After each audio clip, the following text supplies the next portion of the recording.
Hello मेरे प्यारे friends and मेरे सभी शिष्यगण, सभी छात्र एवं छात्राएं, आप सभी को अशोका इंस्टीट्यूट यूट्यूब चैनल पर स्वागत करता हूं। मैं इस वीडियो में आप सभी के लिए क्लास 12th का 100 नंबर का इंग्लिश चैप्टर हिंदी सब्जेक्ट्स लेकर आया हूं और मुझे विश्वास है कि आप इस वीडियो को देखोगे, आप सभी अपने दोस्तों के बीच में भी शेयर करोगे।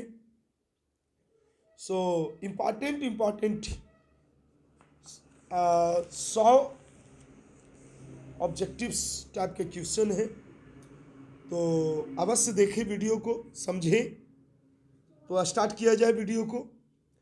किसने लिखा है, फर्स्ट प्रश्न, किसने लिखा है गद्य लिखना भाषा को सार्वजनिक करते जाना है। ये शब्द जो है, ये वाक्य जो है, किस लेखक का है? तो आप लोग को बता दूं, रघुवीर सहाय का है। यानी प्रश्न 1 का उत्तर होगा सी।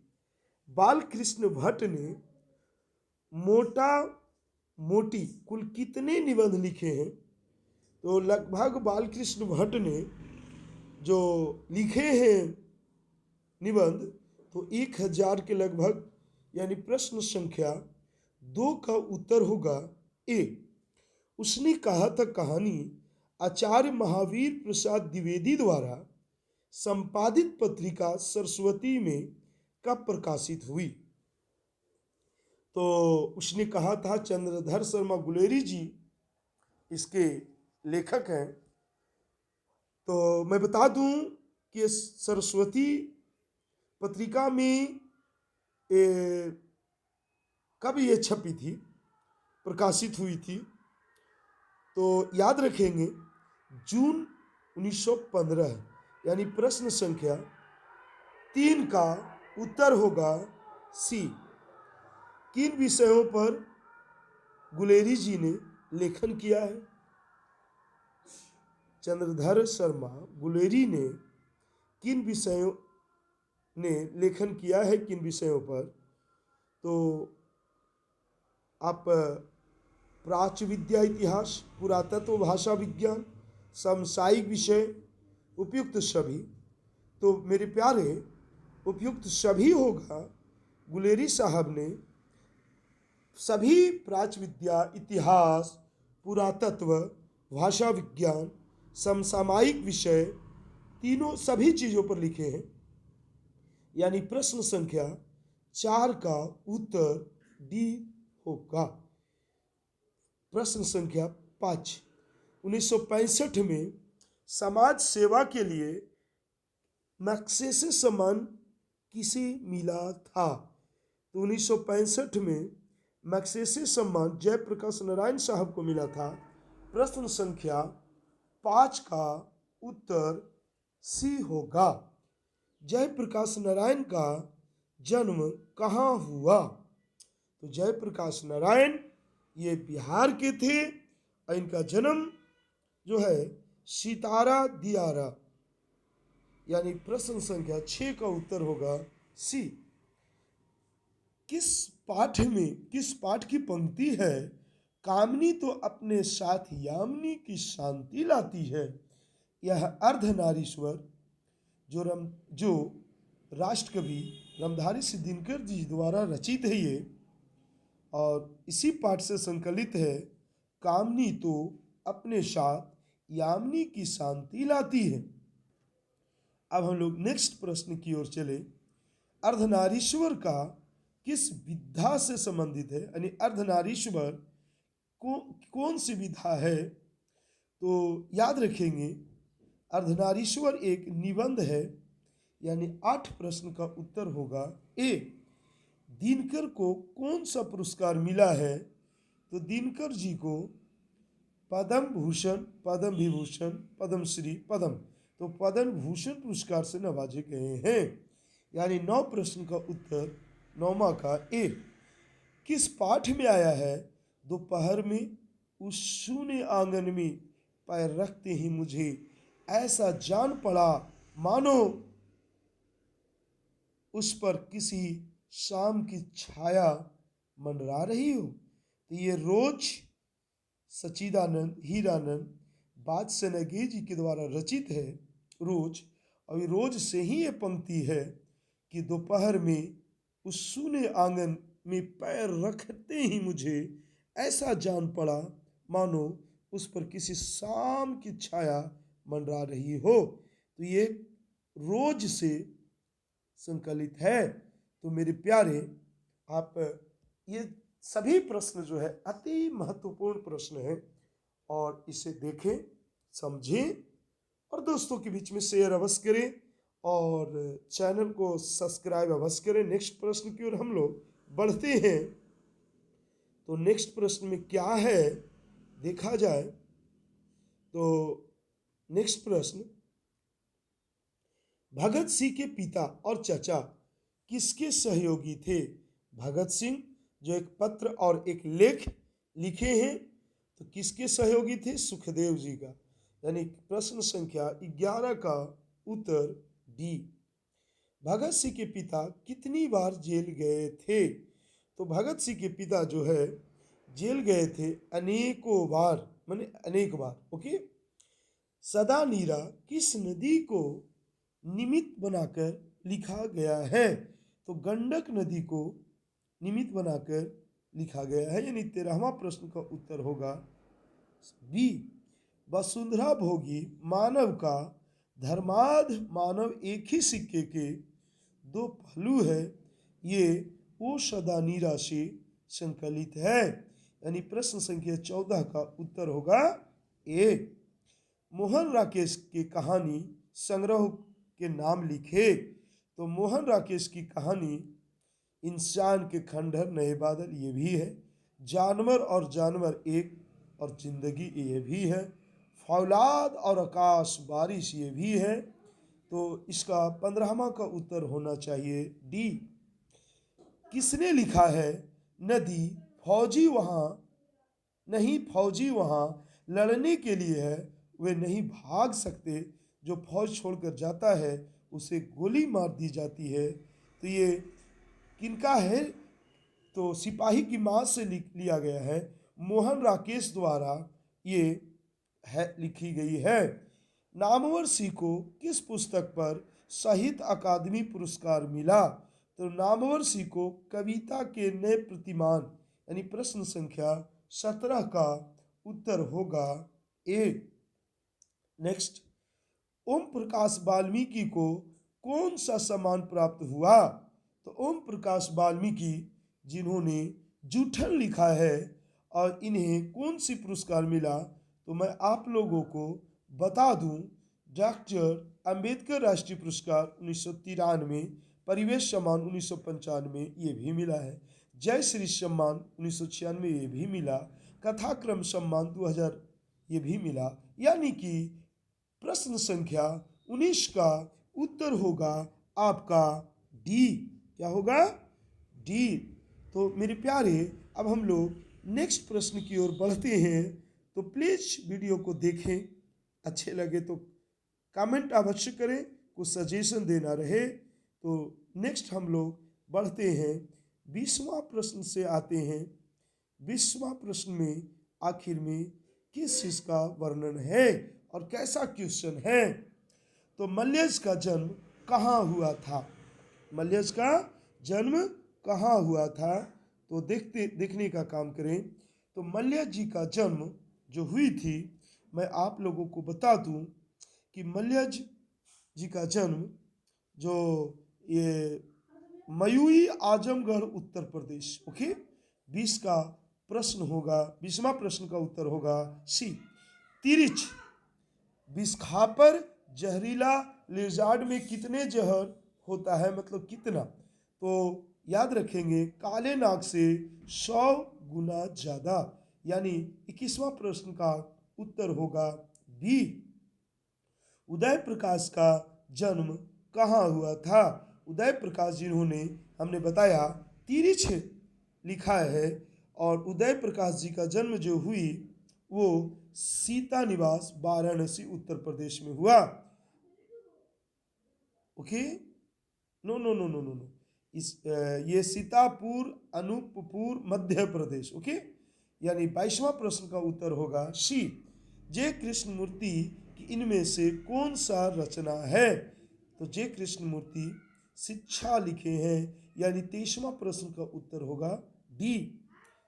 जय कृष्ण मूर्ति जी का जन्म कहाँ हुआ, तो मैं आप लोगों को बता दूं, दनपल्ली चितपुर आंध्र प्रदेश में जय कृष्ण मूर्ति जी का जन्म हुआ। यानी 24वां प्रश्न का उत्तर होगा ए। कवि मलिक मोहम्मद जायसी का के पिता का नाम क्या था, तो मैं बता दूं कि मलिक शेख ममरेज, मलिक मोहम्मद जायसी जी का पिता का नाम था मलिक मोहम्मद जायसी जी के पिता का नाम था मलिक शेख ममरेज। नेक्स्ट प्रश्नों की ओर चलते हैं।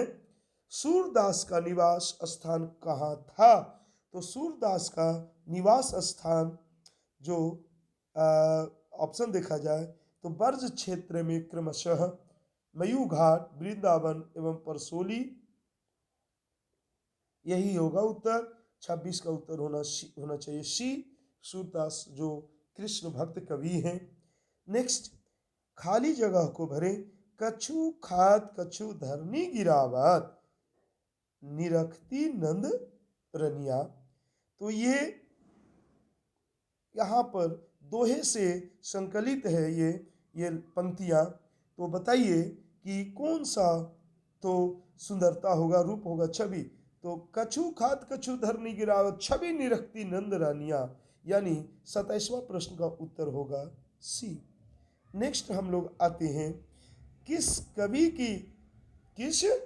कवि की लिखी पंक्ति है, नाम ले भरे उदर एक प्रभु दास कहलाई। तो ये तुलसीदास के द्वारा, राम भक्त कवि तुलसीदास के द्वारा लिखा हुआ है ये पंक्ति। ओके, अब हम लोग नेक्स्ट प्रश्न की ओर चलते हैं मेरे प्यारों। चलिए तो देखते हैं क्या किस तरह का है इसमें। ओके, तो किस कवि की लिखी पंक्ति है, नाम ले भरे उधर, तो तुलसीदास, महाकवि गोस्वामी तुलसीदास। कविता करके तुलसी न लसे, कविता लसी पा तुलसी की कला, ये तुलसी की कविता को ही अमर करती है। यानी 29वां प्रश्न का उत्तर होगा ए। तुलसीदास के दीक्षा गुरु थे शेष सनातन काशी के विद्वान, यानी 30वां प्रश्न का उत्तर होगा डी। किसकी लिखी पंक्ति है, सुर कवित सुनी कौन कवि जो नहीं सिराचन करे, तो ये नाभादास के द्वारा लिखा हुआ 31वां प्रश्न का उत्तर होगा डी। छप्पय शीर्षक कविता के रचयिता कौन है, तो छप्पय नाभादास हैं। ओके, अपनी कविता में भूषण ने किनका गुणगान किया है, महाराणा प्रताप, छत्रपति शिवाजी, छत्रसाल, उपयुक्त सभी। तो उपयुक्त सभी।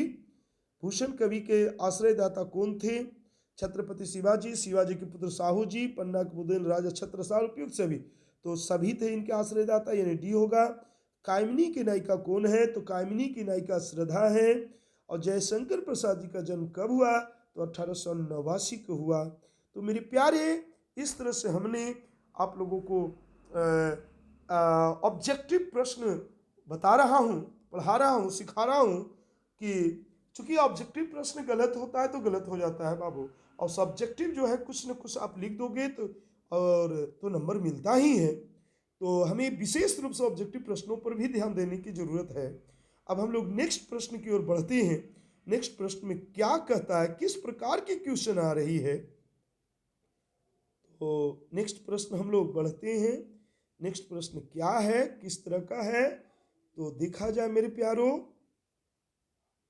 ओके, तो स्टार्ट करता हूं। नेक्स्ट प्रश्न,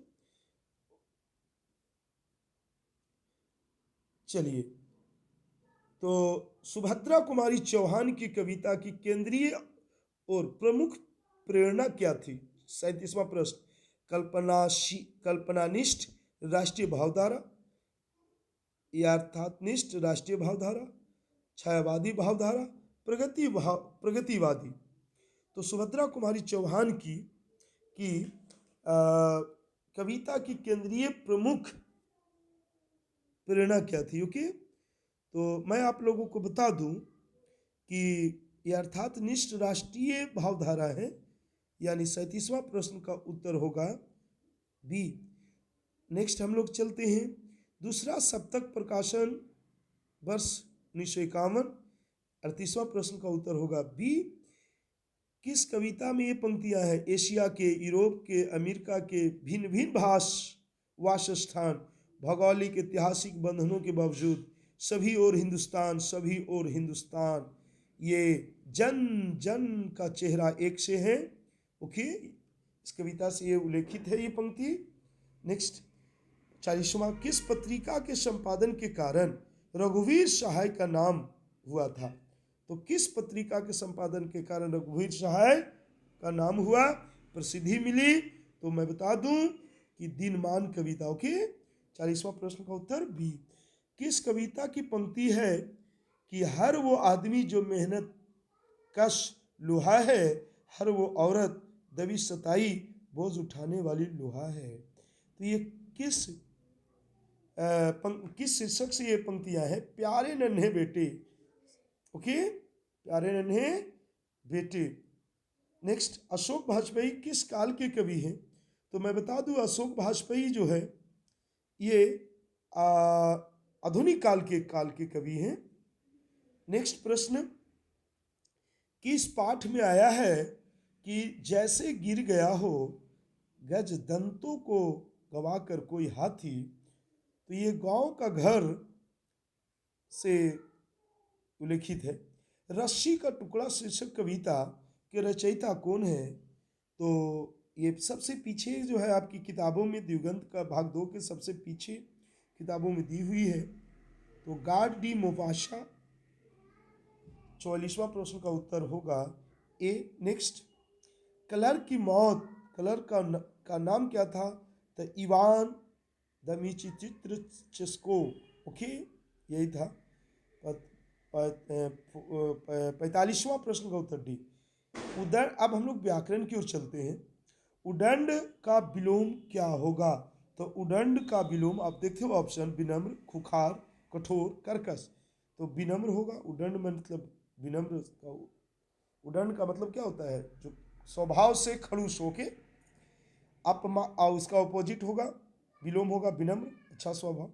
अपमान शब्द का विलोम क्या होगा? तो अपमान का सम्मान होगा। ओके, अब 47वां प्रश्न का उत्तर भी। अथ का विलोम क्या होगा? अथ कची, अथ का विलोम होगा इति। आर्ध का विपरीतार्थक शब्द क्या होगा, यानी विलोम शब्द क्या होगा? तो शुष्क होगा। 49वां प्रश्न का उत्तर ए। पुरस्कार का विलोम क्या होगा? कचिका, पुरस्कार का विलोम क्या होगा? तो देखते हैं, आगे देखते हैं, समझते हैं। तो मेरे प्यारो, मैं आप लोग को बता दूं,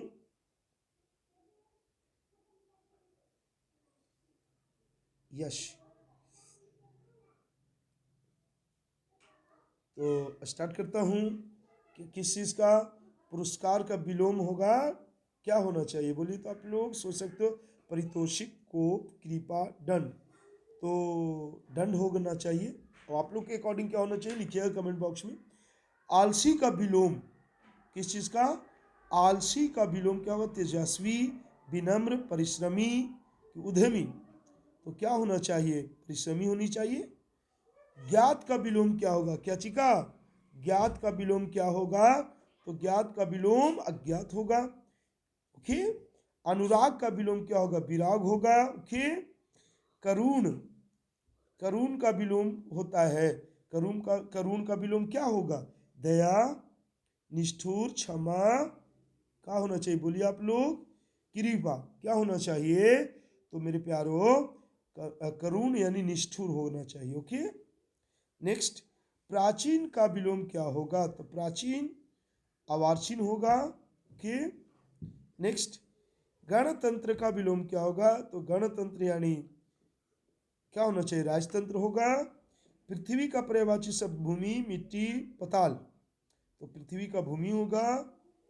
पर्यायवाची शब्द का मतलब जैसे आँख का होता है नेत्र, नयन, इस तरह से।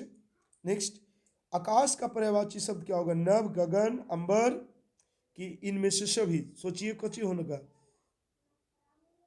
तो सोचिए सोचिए क्या होना चाहिए? आकाश, नभ भी होता है, गगन भी होता है, अंबर भी होता है ना? तो क्या होगा बताइए? सभी होगा। नेक्स्ट, कौन जल का पर्यायवाची शब्द है? नीर, तोय, बारी, ये सभी। तो नीर भी होता है ना? तोय भी होता है, बारी भी होता है, ये सभी होगा। ओके। मृग का पर्यायवाची शब्द कुरंग, काग, बटाऊ, किरीट। कुरंग किसका? मृग का। मृग मतलब क्या होता है? मृग का मतलब हिरण होता है, और कुरंग होगा। हाथी का पर्याय शब्द क्या होगा? गज, हस्ती, मतंग, ये सभी होगा। छात्रों के रहने का स्थान कहलाता है छात्रावास, यानी अनेक शब्दों के बदले में एक शब्द, यानी 62वां प्रश्न का उत्तर होगा ए। नेक्स्ट हम लोग चलते हैं 63वां। तो आँख, आँखों के समान के लिए एक शब्द चुने।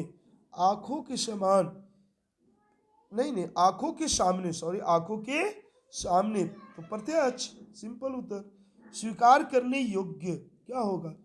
स्वीकार करने योग्य क्या होना चाहिए? वर्ण, वर्णे, स्वीकृति, स्वीकार। तो स्वीकृति, जो स्वीकार कर लिया गया हो, स्वीकृति, यानी बी होना चाहिए। वरेण्य, वैरण्य। जानने की इच्छा रखने वाले को क्या कहते हैं? तो जानने की इच्छा रखने वाले को जिज्ञासु कहा जाता है, यानी 65वां प्रश्न का उत्तर बी।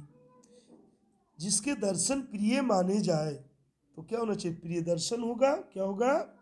प्रिय दर्शन। नेक्स्ट, लंबोदर कौन सा समास है? तो बहुब्रीहि समास है।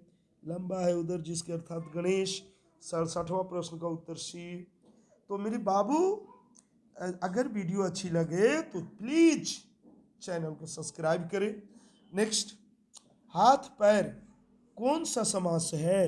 तो हाथ पैर मेरे प्यारो द्वंद्व समास है। ओके। 68वां प्रश्न का उत्तर ए। राजकुमार कौन सा समास है? तो तत्पुरुष समास है। राजा का कुमार षष्ठी तत्पुरुष, यानी समन तत्पुरुष। गगन चुंबी कौन सा समास है? गगन को चुमने वाला तत्पुरुष समास है। 70 प्रश्न का उत्तर होगा ए। त्रिभुवन शब्द कौन सा समास है? तो त्रिभुवनों का समूह या समाहार। पहला पद संख्या आती है, संख्यावाची शब्द आता है तो उसको द्विगु कहते हैं, यानी 71वां प्रश्न का उत्तर होगा डी। चिड़ी मार, चिड़िया को मारने वाला तत्पुरुष समास है। जाति शब्द का विशेषण बताएंगे। किस शब्द का? जाति शब्द का विशेषण बताएंगे। तो 73वां प्रश्न का उत्तर होगा जातीय। विशेषण के 4 मुख्य भेद होते हैं। ओके। भाषण के लिए उपयुक्त विशेषण क्या होगा? हम लोग आते 75वां प्रश्न। तो भाषण के लिए उपयुक्त जो है ओजस्वी। तो नेक्स्ट प्रश्न की ओर चले। ओके। तो नेक्स्ट हम लोग बढ़ते हैं। नेक्स्ट में क्या कहता है?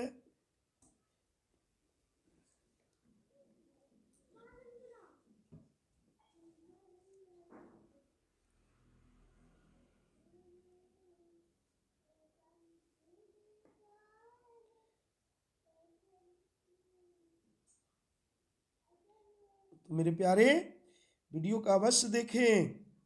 अब अच्छे लगे तो चैनल को सब्सक्राइब भी अवश्य करें मेरे प्यारों। तो हमने क्या बताया अभी कि भाषण के लिए उपयुक्त विशेषण क्या होता है? ओजस्वी। कक्षा में छात्रों की कमी नहीं है, मतलब क्या इसमें?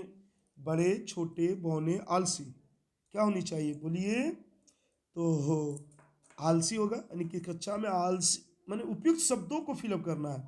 तो छात्रों में, कक्षा में आलसी छात्रों की कमी नहीं। ओके। ग्राम शब्द का विशेषण क्या होगा? ग्रामीण होगा, यानी 77वां प्रश्न का उत्तर होगा बी। देह कौन सा लिंग है? देह स्त्रीलिंग है, पुल्लिंग है, उभयलिंग है? बताइए कि इनमें से कोई नहीं, इनमें से सभी बताइए। तो देह जो है से स्त्रीलिंग होना चाहिए। आयु कौन सा लिंग है? ओके, तो आयु जो है आपका कौन सा लिंग होगा? आयु, आयु ऐसे स्त्रीलिंग होना चाहिए। खटिया कौन सा लिंग है? तो खटिया पुल्लिंग है। ओके, नेक्स्ट प्रश्न की ओर बढ़ते हैं। दहेज का लिंग निर्णय क्या होगा? इस दहेज क्या स्त्रीलिंग है, पुल्लिंग है, क्या है? तो दहेज पुल्लिंग है। ओके, छात्रावास, छात्रावास, छात्रावास कौन सा लिंग है? तो मेरे प्यारे छात्रावास जो है कौन सा लिंग होगा? उभयलिंग, स्त्रीलिंग, पुल्लिंग। तो छात्रावास जो है से पुल्लिंग होगा। नेक्स्ट हम लोग चलते हैं। बाल कौन सा लिंग होगा? बाल है ना, स्त्रीलिंग होगा, पुल्लिंग होगा, उभयलिंग होगा। तो बाल जो है से स्त्रीलिंग होगा। ओके, सदाचार का संधि विच्छेद करें। सो सत्य जोड़ आचार। ओके, सत्य जोड़ आचार यानी 84 प्रश्न का उत्तर होगा बी। 85 विद्यालय का संधि विच्छेद करें। तो विद्या जोड़ आलय कहाँ है? विद्या जोड़ आलय यानी बी। उद्घाटन का संधि विच्छेद करें। तो उत जोड़ घाटन, घाटन कहाँ है? देखिए आप लोग, यानी 86वां प्रश्न का उत्तर सी। अन्वेषण का संधि विच्छेद करें। किस चीज का? अन्वेषण।